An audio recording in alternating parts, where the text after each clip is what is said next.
بسم اللہ الرحمن الرحیم۔ السلام علیکم ناظرین۔ لوگ سردی کے موسم سے بچنے کے لیے جہاں گرم کپڑوں کا استعمال کرتے ہیں وہاں پر طرح طرح کے پکوان اور میوہ جات کا استعمال بھی کرتے ہیں تاکہ سردی کی شدت سے بچا جا سکے۔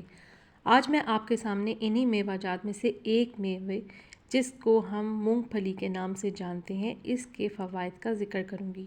مونگ پھلی سردیوں میں استعمال کی جانے والی سب سے زیادہ پسندیدہ میوہ سمجھا جاتا ہے اور اسے ہر عمر کے خواتین و حضرات پسند کرتے ہیں۔ مونگ پھلی ذائقے کے لحاظ سے بھی منفرد ہے۔ مونگ پھلی کو غریبوں کا بادام بھی کہا جاتا ہے۔ مونگ پھلی کسی بھی موسم میں کھائی جا سکتی ہے لیکن خاص طور پر سردیوں میں سورج کے غروب ہوتے ہی لوگ اس کو کھانا پسند کرتے ہیں۔ اس کو سردیوں میں کھانے کا اپنا ایک الگ ہی مزہ ہوتا ہے۔ مونگ پھلی ایک پھلدار پودا ہے لیکن اس کا شمار میوہ جات میں ہی ہوتا ہے۔ مونگ پھلی کو کھانے کے علاوہ اس کا تیل بھی نکالا جاتا ہے جو مختلف کھانوں میں ڈبل روٹی، کیک اور ادویات وغیرہ میں شامل کیا جاتا ہے۔ مونگ پھلی کو لوگ کچا، بھون کر اور ابال کر استعمال کرتے ہیں۔ اس کے علاوہ اس کو مختلف پکوانوں میں شامل کر کے ذائقہ دار پکوان بنائے جاتے ہیں۔ خاص طور پر میٹھے پکوانوں میں مونگ پھلی کا استعمال بہت زیادہ کیا جاتا ہے۔ مونگ پھلی کو زیادہ پکایا نہ جائے اس سے اس میں موجود کیمیائی مادے ضائع ہو جاتے ہیں۔ مونگ پھلی تمام میوہ جات میں سب سے سستا میوہ ہے جسے امیر اور غریب بآسانی خرید کر کھا سکتے ہیں۔ مونگ پھلی کو اخروٹ کا متبادل بھی کہا جاتا ہے، تاہم جو اخروٹ نہ خرید پائیں وہ مونگ پھلی خرید کر کھا لیں۔ اخروٹ والے تمام اجزاء کا فائدہ اٹھا سکتے ہیں۔ مونگ پھلی ہڈیوں اور دانتوں کو مضبوط بناتی ہے۔ مونگ پھلی معدہ اور پھیپھڑوں کو بھی طاقت بخشتی ہے۔ مونگ پھلی دماغی، اعصابی اور جسمانی کمزوری کے لیے بے حد مفید ہے۔ اس کا استعمال نکسیر اور جریان خون کے مریضوں کے لیے بھی فائدہ مند ہے۔ سردیوں میں سورج غروب ہوتے ہی فضا میں ٹن ٹن کی مخصوص آواز گنگناتی ہے اور اس کے ساتھ ہی مٹی میں بھنی جانے والی مونگ پھلی کی مہک ہمیں اپنی جانب کھینچنے لگتی ہے۔ سچ ہے کہ سردی کے موسم میں گرما گرم مونگ پھلی کے کھانے کا اپنا ہی مزہ ہے۔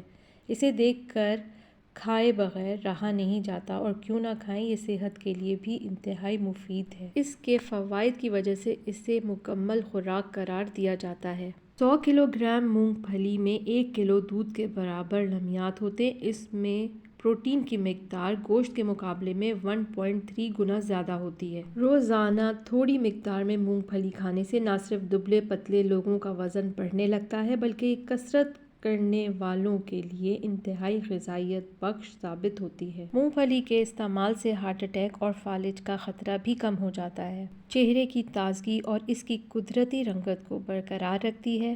اسی طرح حاملہ خواتین کے لیے انتباہ ہے کہ وہ مونگ پھلی کا استعمال نہ کریں۔ اگر انہیں یہ میوہ پسند ہے اور اسے کھانا چاہتی ہیں تو اپنے ڈاکٹر سے مشورہ ضرور کریں۔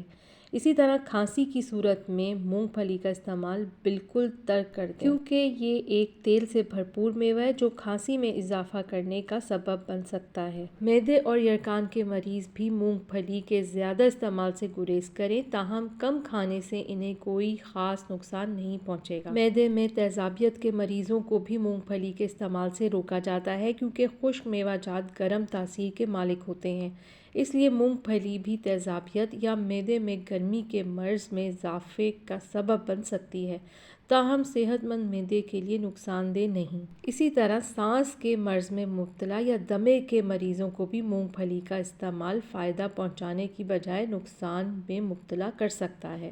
اپنی گرم تاثیر ہونے کی وجہ سے اس کو بلڈ پریشر کے مریض بھی کم استعمال کریں۔ تو ناظرین، یہ تھے مونگ پھلی کے فائدے اور نقصان۔ تو سردیوں میں مونگ پھلی کھائیں اور سردی کا مزہ اٹھائیں۔ اگر ویڈیو پسند آئے تو لائک اور شیئر ضرور کریں اور مزید معلومات کے لیے چینل سبسکرائب کرنا نہ بھولیں۔ اپنا بہت خیال رکھیں۔ اللہ حافظ۔